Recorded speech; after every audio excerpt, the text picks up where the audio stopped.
Big game coverage live from Los Angeles. Powered by AA Best Bail Bonds, Nearside App, Texas Cheer Liquor, and Southern Recipe Small Batch Pork Rinds.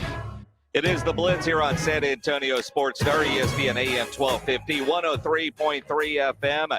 Our AA Best Bail Bonds big game coverage brought to you in part by Texas Cheer Liquor. He is Joe Reinagle. I'm Jason Minix. It's always fun on Radio Row. We catch up with a lot of former players. Solomon Wilcots, I feel like I see you every year on Radio Row, and a couple of times throughout the years you do phoners. It's great to be doing this in person again. Yeah, Jason, nice to be with you today. And, of course, I brought some good friends with me, Dr. Brian Cole.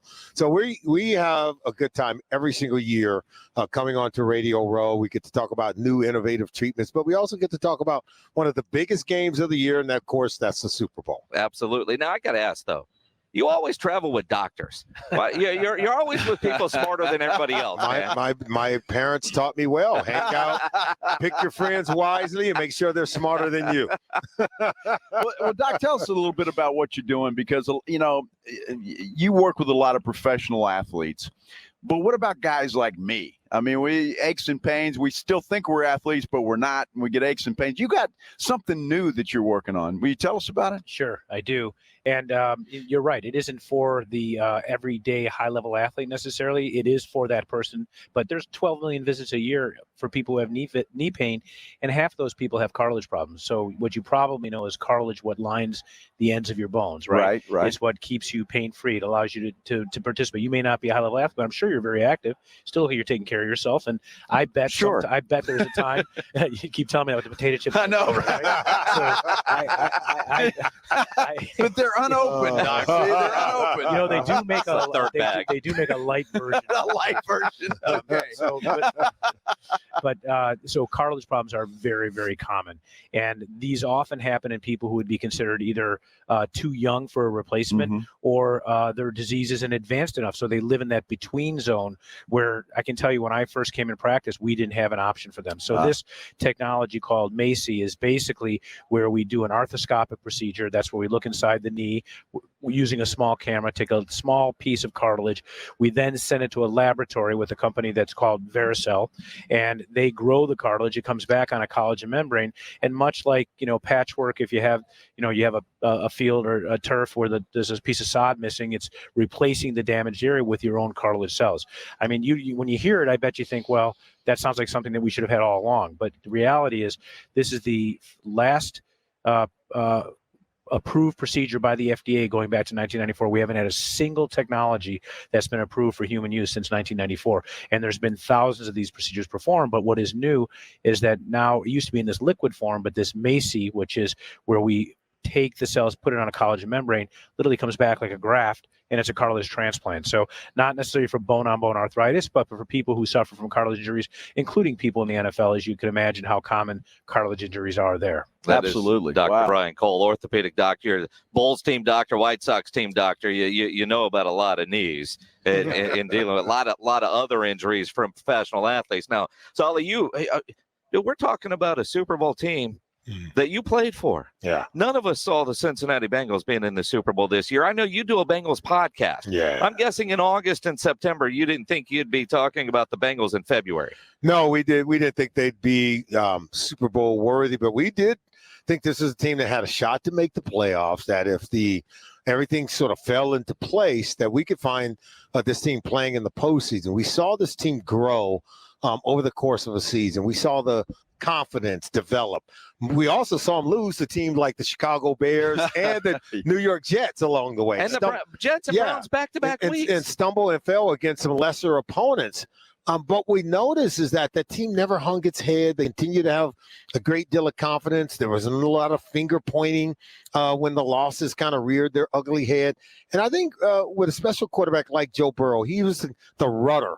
It kind of kept this team pointing in the right direction, always saying the positive things. And we just saw the team continuing to get better and continuing to develop. And then they started winning some big games against great opponents. And it just seemed to crescendo to a much higher level each and every week. You know, Solomon, I got to ask you specifically about Joe Burrow, because a lot of people are comparing him to a Joe Namath. Just kind of that swagger, that confidence. Do you see that in a way? And is it too much at times, or do you think it's just right? I'll tell you right now, I've been around Joe Namath. You go into the room with Joe Namath and you say, I get it. The guy oozes charisma and is 100% confident, never had any doubt. But you like Joe Namath. Yeah. Anybody's ever been around Joe Namath, you like him. Like usually the cocky guy, well, nobody likes him. Even if he's the best athlete, you're like, I'll play with him, but I don't like him, right? But Joe Namath is the kind of guy you love him. You could see why he won. You could see why he's a legend. Mm-hmm. And the same way with Joe Burrow. You know, when he won the Heisman Trophy and he stood there and talked about his hometown and talked about how this represented many of the people where he came from, you could kind of see that he's that servant leader. He's a guy that really has never lost his sense of place. It's really not about him, and it's about how he wants to lift others around him. I think we all can get behind that. And I think that's what his teammates recognize in him. And I think the franchise is fortunate, right, to the year when you have a first overall pick that player is standing there. Yeah. Because there has been many years you could have that first overall pick and you're looking for a Joe Burrow. You don't see him. And you got to take someone else, right? Yeah. And live with what you got. The planets aligned and they end up getting the right guy. Solomon Wilcots joining us here on Radio Row in Los Angeles. An analyst now, played for the Bengals. Ryan Eagle, for whatever reason, is a Tennessee Titans fan, and he'll get into it. It was an Oiler fan. He moved. They sacked Joe Burrow 9 times. They did. Yeah. I look at this Rams defensive line, and they are preparing to feast on that Bengals. How does Cincinnati win this game? First of all, I'm sure Jeffrey Simmons is somewhere saying, how did they win that game? He lived in the Bengals backfield, did he not? He did. He was phenomenal. There's no way that guy, he should have made a Pro Bowl, should have been at least first, second team All-Pro. He's a phenomenal player.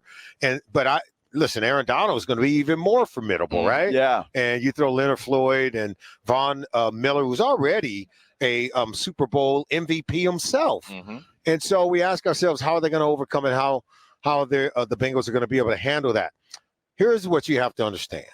You can negate a great pass rush.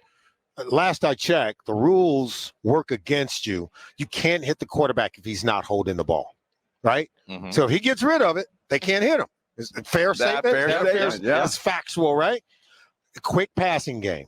You got to go up tempo. Go back to the 1985 Chicago Bears, one of the greatest defenses we've ever seen. Who beat them?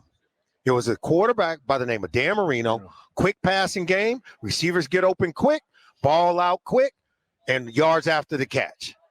There's a way to negate great pass rush.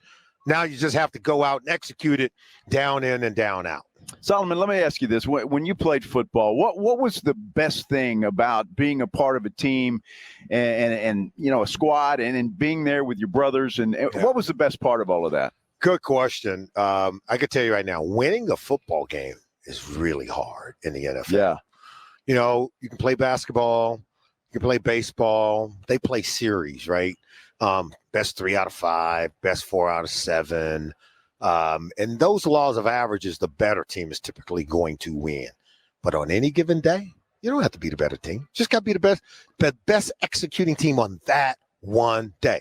So David truly can beat Goliath if it's a one-shot deal, right? It's like the bully on the schoolyard. You better get your one shot in, then run. But at the end of the day, you only got to just do it that one day. And that's what I loved about playing football. That's what it was about when you go to work every day in practice. You're just trying to figure out a pathway to victory. And it's just like life. I just got to be good today. I just need to be successful today. That builds even more confidence in the next day. And then we call that momentum. And momentum is a wonderful thing. Sure is. Not just in sports, but in life as well. And so that it teaches you that. I mean, team sports, playing in the NFL, it teaches you how to win in life. And at the end of the day, those principles, I think, still hold true. Outstanding. So, before we let you go, because we're up against the time wall, what are your thoughts on Lovie Smith getting the Houston Texans head coaching job? We heard for weeks that it was going to go to Josh McCown, right? Exactly. Right. And the Houston Texans, it's just a strange outfit in terms of the way things sort of evolve there. A lot of Machiavellian characters working behind the scenes. And, last year this time they were looking for a new head coach. They hired David Culley. We kind of thought, waited with bated breath. How is this going to work out? Now we know. Mm-hmm. He didn't really run the team. There was other elements behind the scenes pulling some levers, and they paid him $20 million to go away. Yeah. Because he wanted control of the levers, right? Where do we find that job? Exactly. And so now you have to wonder with this hire with Lovie Smith, are they going to let him run it? Are they going to let him leverage his own talents and abilities? Opportunity is not just saying we're going to rubber stamp the hire. The real opportunity comes in allowing you to do the job, succeed or fail on your own merit. Yep. And what we have seen, right, from example with the Texans, that's not what this head coaching job is about. It's about other people having some say-so. We saw it with Bill O'Brien. How do you trade DeAndre Hopkins for a fourth-round pick? We're still trying to figure that out. Yeah. And Bill O'Brien didn't want to do that. He was like, no, I need this guy to help me win games. Yep. But it was some other guy in the front office, and we don't hide behind some curtain, right, pulling the levers.